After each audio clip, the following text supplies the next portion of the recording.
Hello, Reagan here, and welcome to episode 23 of Twisted States, where we look at some of America's most elusive cryptids, nefarious killers, and I don't even know the rest of my tagline because it's been that long since I recorded an episode. My apologies. Anyway, so we are here today for episode 23, and episode 23 we are talking about Connecticut. Woohoo! It's a state. A New England state. The capital of Connecticut is Hartford. Hartford is a home of such greats as Yale University and a place I would never, ever be accepted to. And ESPN, because sports. Yay, sports. Go team. Sports, whatever. Anyway, as of 2022, they had a population of 3.6 million people. Connecticut was admitted to the Union January 9th of 1788, making it the fifth state to join the Union. So, what kind of crazy things happen in Connecticut? Well, let's see here. We're going to start off talking about a little thing you might or might not have heard of called the New England Vampire Panic. So, before we actually get into that itself, we're going to start off by taking a look at some of the origins of like vampires in the U.S., like where that kind of rolled in and got that concept, that word kind of got started, I guess. Yeah, we're going to start there. Now, we're all familiar with all of the European stuff, of course, but did you know that there was a man with the lovely name of Guerre Grando that was born in 1578. He passed away in 1656. He was a villager from Istria, which is in modern-day Croatia. According to historical records, it looks like he might have been the actual first person to be described as what we, accept as a vampire. The word that they used specifically was strigon, Strigon. It's a local word for something resembling like a vampire and a warlock. I don't have a lot of understanding of that particular word, but I do know what like strega witches are. And it's more like, I want to say like Italian, maybe. I don't remember. I just that's somewhere in my brain thing that's there that I kind of vaguely remember. Anyway, but strigan is a word that they use there, and then later on it became like this thing. I started saying that we're like vampirism, that type of thing. So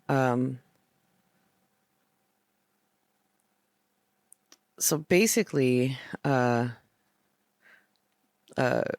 Guerre lived in Kringa, right? Okay.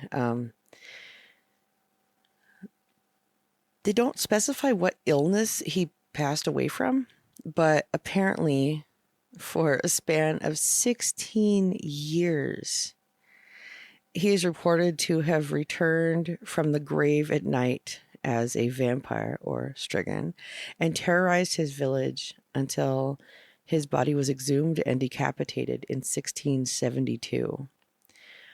He had a wife and daughter. No. A daughter and son?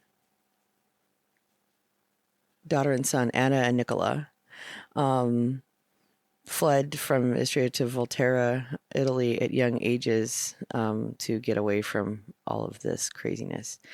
So I'll read this to you. The legend tells that for 16 years after his death, Guerre would arise from his grave by night and terrorize the village. The village priest, named Giorgio, who had buried Guerre 16 years previously, discovered that at night somebody would knock on the doors around the village on whichever door they knocked, someone from that house would die within the next few days. Guerre also appeared to his terrified widow, Ivana, in her bedroom, who described the corpse as looking as though he was smiling and gasping for breath and would then sexually assault her. Wow. When Father Giorgio I hope I'm saying that right, eventually came face to face with the vampire. He held out a cross in front of him and yelled, "Behold Jesus Christ, you vampire, stop tormenting us." The bravest of the villagers, led by the prefect Miho Radtik, chased and tried to kill the vampire by piercing his heart with a hawthorn stick, but failed because the stick just bounced off his chest. One night later, 9 people went to the graveyard carrying lamps, a cross, and a hawthorn stick. They dug up Gear's coffin and found a perfectly preserved corpse with a smile on its face. Father Giorgio said, "Look, Strigan, there is Jesus Christ who saved us from hell and died for us, and you, Strigan, cannot have peace." They then tried to pierce his heart again, but the stick could not penetrate its flesh. After some exorcism prayers, Stepan Milisik, one of the villagers, took a saw and sawed the head off the corpse. As soon as the saw tore his skin, the vampire screamed and blood started to flow from the cut. According to folklore, peace finally returned to the region after Gear's decapitation. So, yeah, I mean, take from that what you will. Like I said, it's a local legend there in Istria, which is modern-day Croatia. So they've kind of leaned into it. There's like a themed bar and things like that there, because it's part of their, past. And it's a thing, and they... it's like at a certain point you have to kind of embrace it, right? So that's interesting. But yeah, so word of this reached New England eventually, and that kind of brought vampirism and that type of concept into the,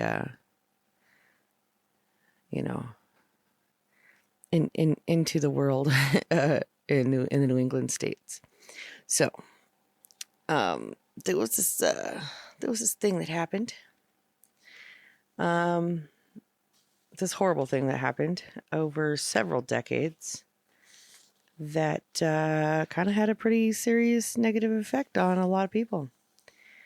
And yeah, one of those things is or that thing, the thing that caused so many problems and really affected people so negatively. Was a disease that's actually, that we've learned later on, is caused by a bacteria. But that disease would cause people to lose a lot of weight,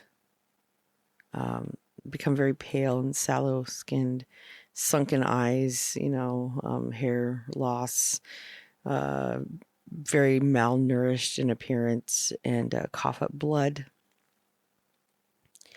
And become like walking corpses. And that was, the term for it at the time was consumption, which is tuberculosis. Wow. Apparently I can't speak. Tuberculosis as we know it today. It took many, many years from the time that it started affecting human people to the point where we actually found a viable treatment and cure for it. So, TB, tuberculosis, consumption, like I said, there was no treatment for it. They had no idea what to do about it. And the thing about this disease specifically is that sometimes it takes actual years for it to finally end a person, right? So because of that, you had people that were just kind of, hanging on by a thread.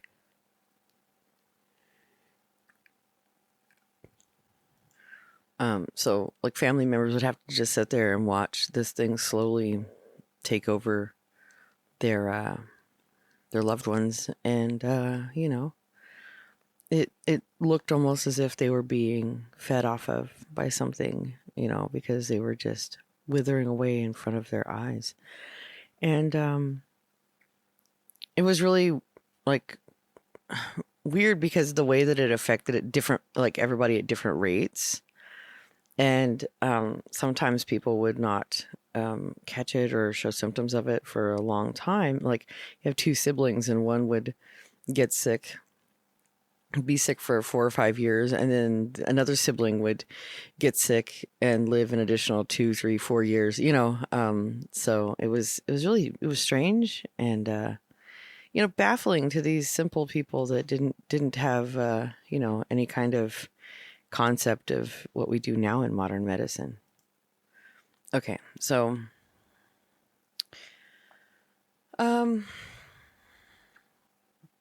Jewett City is the place that we're going to take a look at. It's a New England town in Connecticut, and it started off as like a logging town. They put in a sawmill and stuff, and a little village popped up, with the workers and whatever in the area, and eventually more and more people came. It became an actual, thing. So,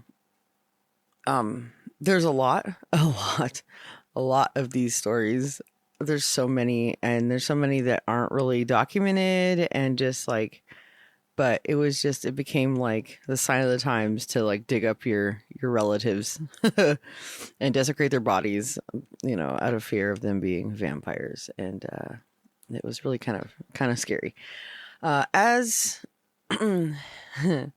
All right, so we'll take a little look at this. This is an article written by Ray Bendisi, November 20th, 2015. The Jewett City Vampires, Griswold, The Damned Story. When people think of early New England, one of the many things that come to mind are the infamous witch trials of the late 17th century, of which Connecticut was quite an active participant, with more than 40 people tried as witches and at least 10 of them executed. As the actions of those early residents indicates, during that dark time in our state's history, the belief in and fear of supernatural creatures was quite strong. Not only were witches a source of concern, so was the devil himself, evidenced by no less than 34 places in Connecticut named in his honor, as it were. This general sense of apprehension in regard to the supernatural was so deep-rooted and powerful that nearly 200 years after the last supposed witch was hanged, people were still paranoid and somewhat ignorant enough to believe that the state could be besieged by vampires. Okay, I'm going to stop there for 1 second. Now, I hate to say this, but it's 2024 and we still have people that believe some off-the-wall things. And with the amount of access to knowledge we have now, it's really baffling. The level of like ignorance that some people express and misunderstanding of just like the world around them. So yeah, I can't imagine like what it must have been like then, compared to how it is now. I mean, a simple Google search will pretty much like satiate any like, crazy thoughts. You can kind of, work it all out. But back then they didn't have those kind of resources. And, that's kind of the way you explain things to people was just, make something up, I guess. They only knew what was in front of them. You know what I'm saying? So, and these were people like working the land and stuff. So it's a lot different than now. This is like pre-industrialization. So a different time and a different experience for sure. So,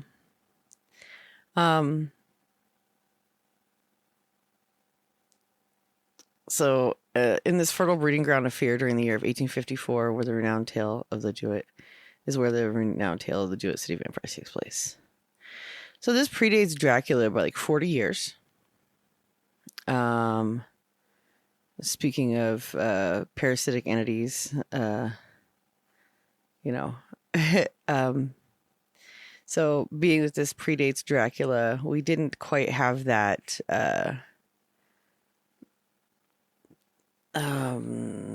Dracula, Count Vlad, Lestat idea of vampires yet. They were not romantic creatures like they're considered in a lot of cases today.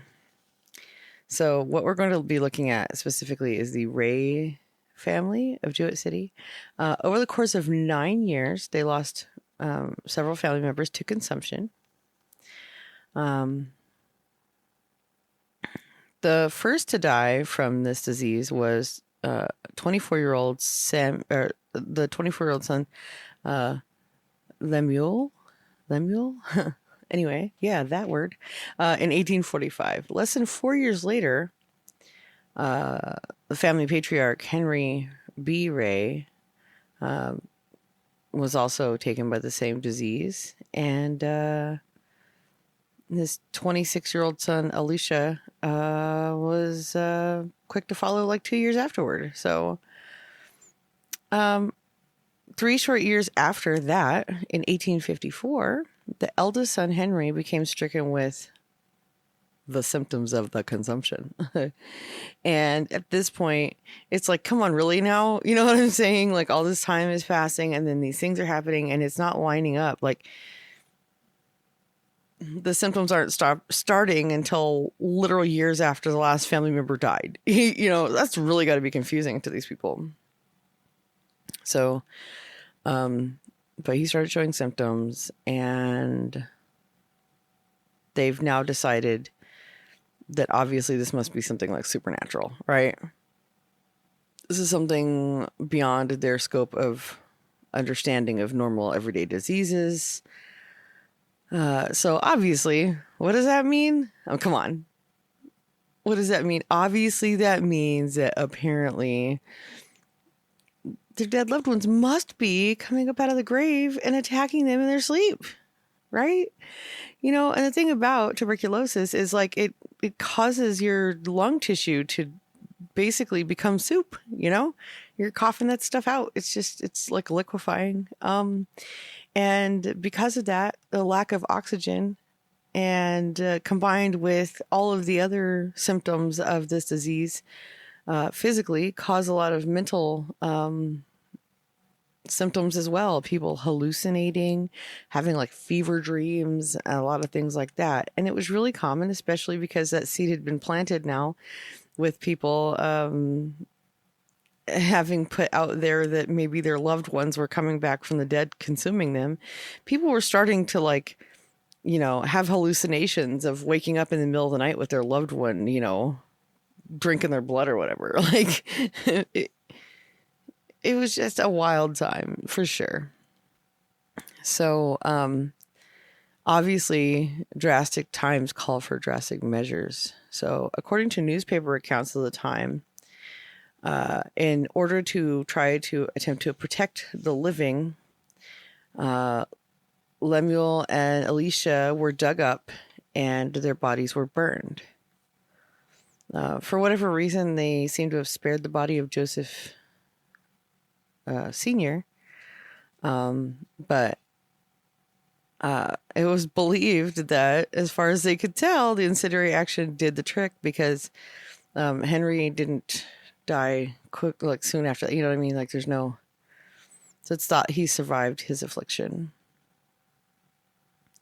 So, you know, that's just one case of a thing that happened that really sucked there. But there were so many more, so many more cases that it's just insane. In the 90s, there were some kids like playing on a hill, you know, doing kid things near a gravel mine in Griswold, Connecticut.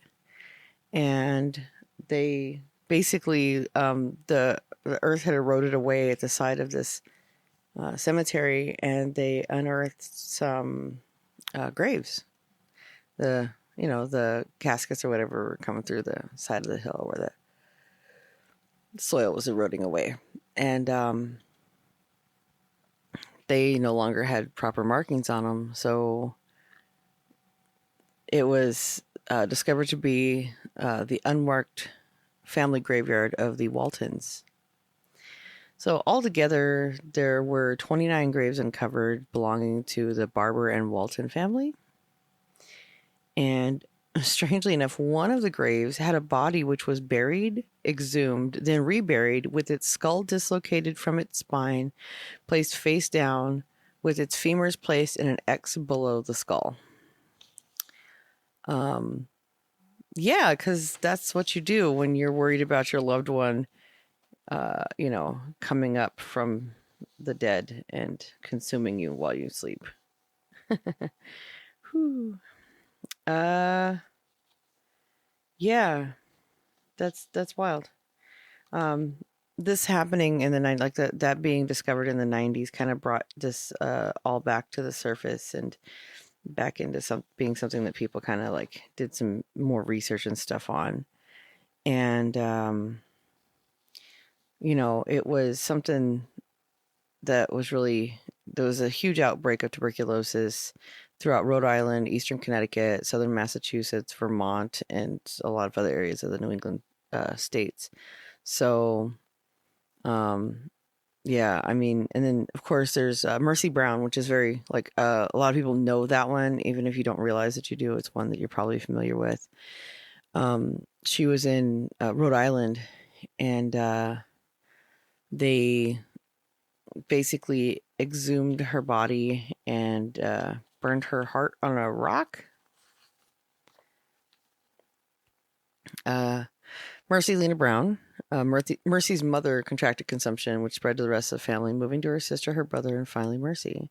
Neighbors believed that one of the family members was a vampire who had the illness. 2 months after Mercy's death, her father, George Brown, who did not believe that a vampire was to blame, reluctantly permitted others to exhume the bodies of his family. They found that Mercy's body showed little decomposition. We'll get to that. Had fresh blood in her heart and had turned in the grave. This was enough to convince the villagers that Mercy Brown was the cause of the consumption. The heart of the exhumed body was burnt, mixed with water, and given to her surviving brother to drink in order to stop influence of the undead. Of course, the cure was unsuccessful. So she died during the cold months.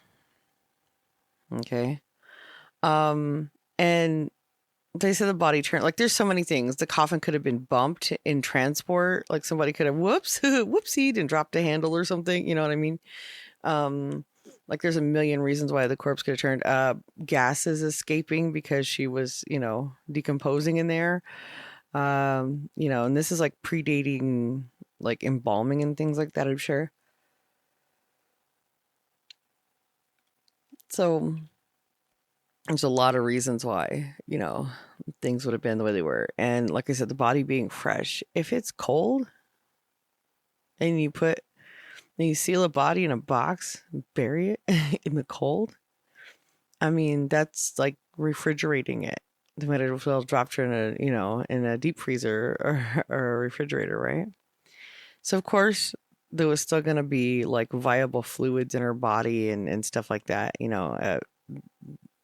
They're not, it's a cold corpse, I mean, anybody like hunts or whatever would like have probably a concept of that, but these people, I mean, I guess, but these people, like I said, they didn't really have a whole lot of, it wasn't like they were, um, exactly, old pros at digging up bodies and knowing what a corpse should look like after death. So yeah, and being in the ground for a while.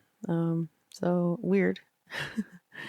Suck. That really sucks that these people's like loved ones weren't just able to be put to peace without something crazy.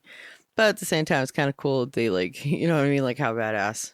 Yeah, they had to dig me up and burn my heart on a rock, I don't know, it's kind of weird. There was also Frederick Ransom of South Woodstock, Vermont. He died of tuberculosis on February 14th, 1817 at the age of 20 on Valentine's Day and only 20 years old. How sad. His father was worried that he would attack his family. So he had his son exhumed and his heart burned on a blacksmith forge. Ransom was a Dartmouth College student from a well-to-do family. It was unusual that he should fall victim of the vampire panic, which was most common amongst the less educated communities. So I will say, in personal experience, dealing with a lot of like, professionals and stuff in the line of work that I was doing for a while, like some of the people that I know that are like at the top of the food chain, tend to be like not all of them. I'm not trying to like put everybody in a box, but a lot of those people that I have dealt with in the past have been kind of like superstitious and strange about things more so than like poor people that I knew. I don't know why that's a thing, but anyway, yeah. So I don't think that I think that people kind of overlook the fact that there's not as much of a financial barrier to a lot of like superstitions and woo-woo beliefs, right? It's really weird. Anyway, so those are some more like common ones. And this was like pretty well like known or whatever, you know, even mentioned by Henry David Thoreau. He wrote in his journal of in September of 1859, September 26th, 1859, he said, "The savage in man is never quite eradicated. I've just read of a family in Vermont who several of its members have died of consumption, just burned the lungs and heart and liver of the last deceased in order to prevent any more from having it," as a reference to contemporary superstition. When rural Rhode Islanders moved west into Connecticut, locals perceived them as uneducated and vicious, which was partially due to the Rhode Islanders' beliefs in vampirism. Newspapers were also skeptical, calling belief in vampirism an old superstition and a curious idea. So, yeah. So even though the press like kind of dismissed this practice as superstition, this became a pretty standard form of folk medicine in a lot of communities. The way that they like thought it worked was like you had to observe it in order for it to like, you know, work. Like a whole bunch of people would have like, okay, so like say, you know, I had a relative that died from consumption and I didn't want to die from consumption. So I would have to stand there and watch while somebody else dug up my family member, and then everybody else that I was close to that might be at risk of acquiring that same disease or whatever would also have to witness directly and or possibly consume portions of, you know, the burned heart and lungs or whatever of my loved one. That had to be done in front of me, and I might or might not have to consume some of it. Wow. That's, yeah, awful. So in Woodstock, where local belief was still present, town records report hundreds of onlookers attending the burning of Frederick Ransom's heart. Like, a crowd was formed. It was a thing. It wasn't like in the night. You know what I mean? Like, they weren't sneaking around in the graveyard at night, like digging up a body and doing a thing under cover of darkness. It was out there. So the term vampire, like, people really weren't like, oh, you know, my mom's a vampire or whatever, or my sister or my brother or my dad or whatever. It wasn't a common use word in the community at the time, but outsiders and newspapers would use that word because there was a lot of similarity with, you know, like I said, with the gear thing, as far as, you know, the dead harassing their loved ones from the grave or whatever, or the belief of that. So, yeah, wild, completely unhinged, and really sad when you think about it. Like, these poor people, having only that to rely on to get you through. You know what I'm saying? Is the hope that if you desecrate your relative's grave, that they might or might not, you know, have as much of a chance of, you know, murdering you, feeding off of you while you sleep, I guess. Yikes. So,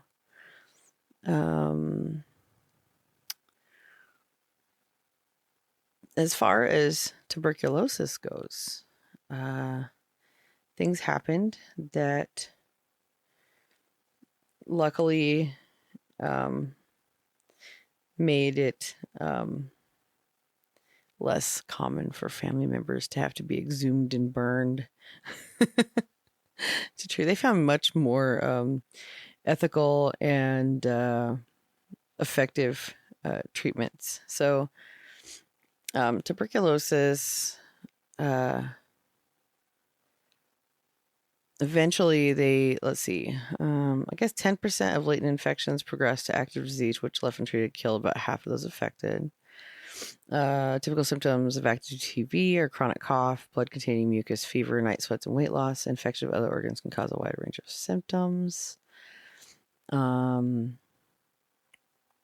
It's airborne, but usually it's long-term exposure to another person that's with it, not necessarily just like be in the same room and instantly have TB, you know. And the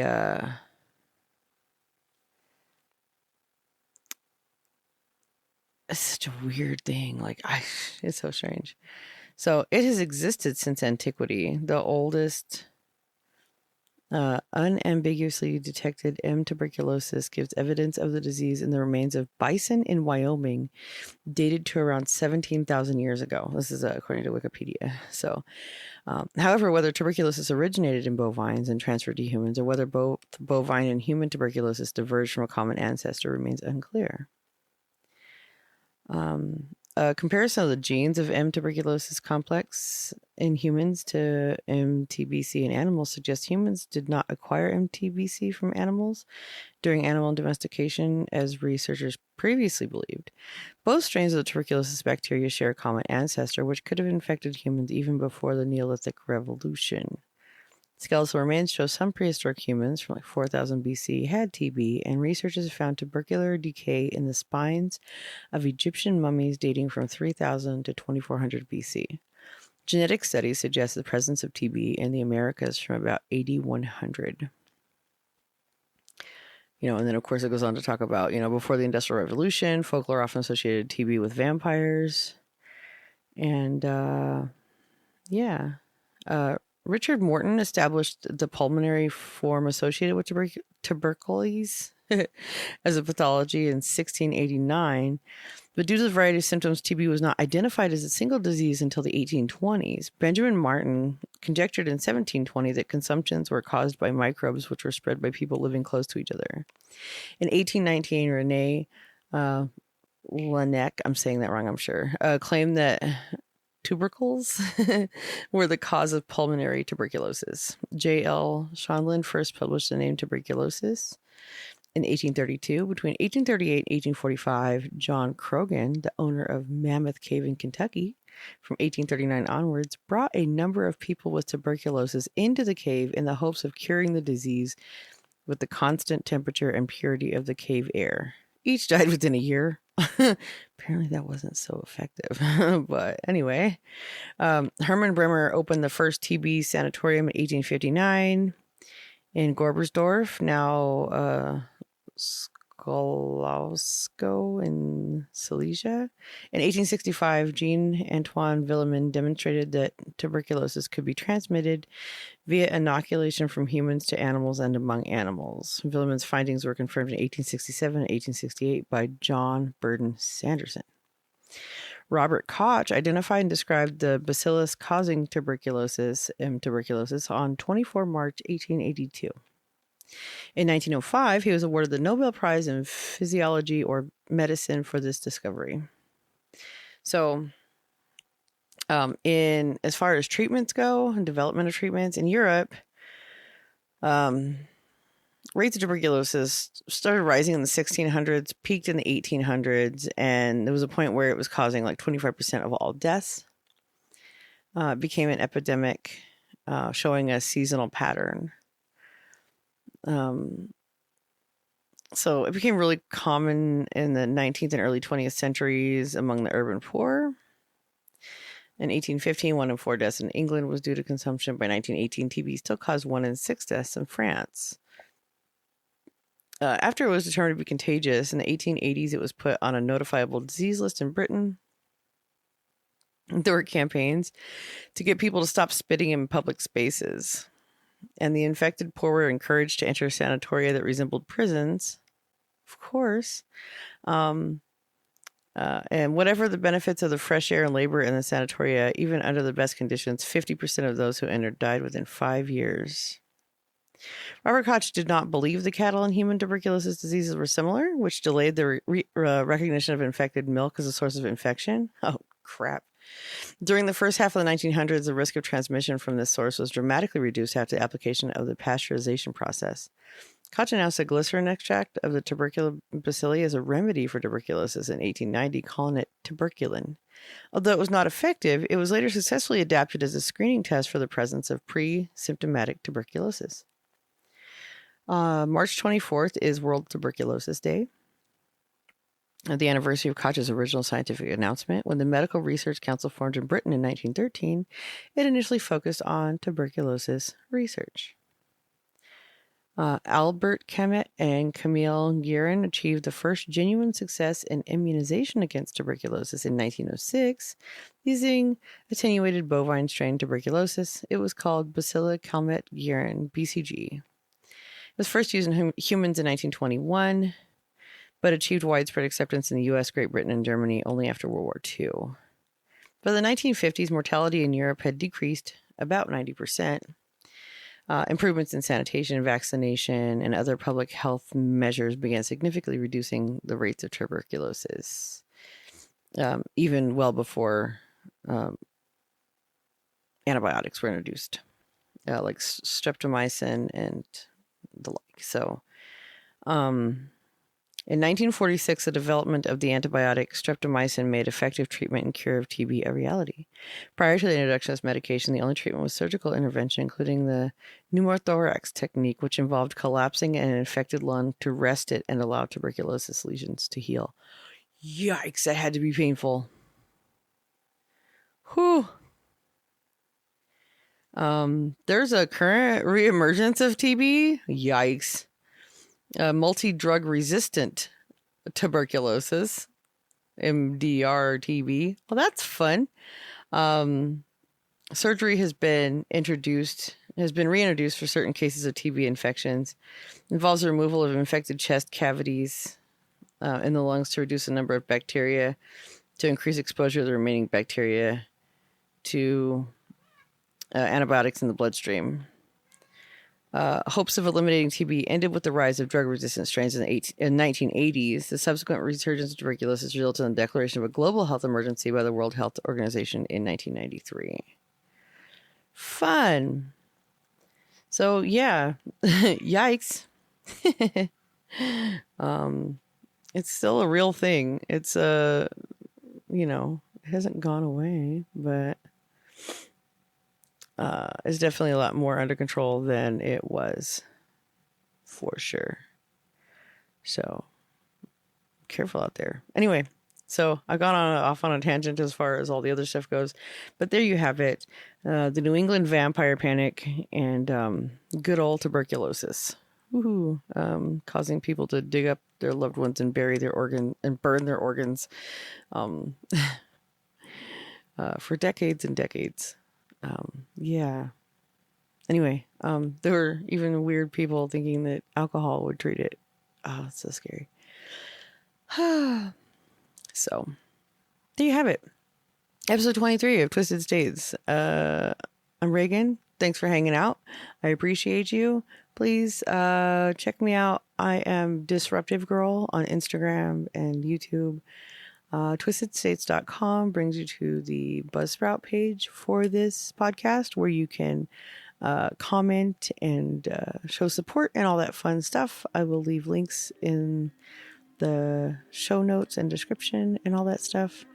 And thanks again for listening. I will see you next time.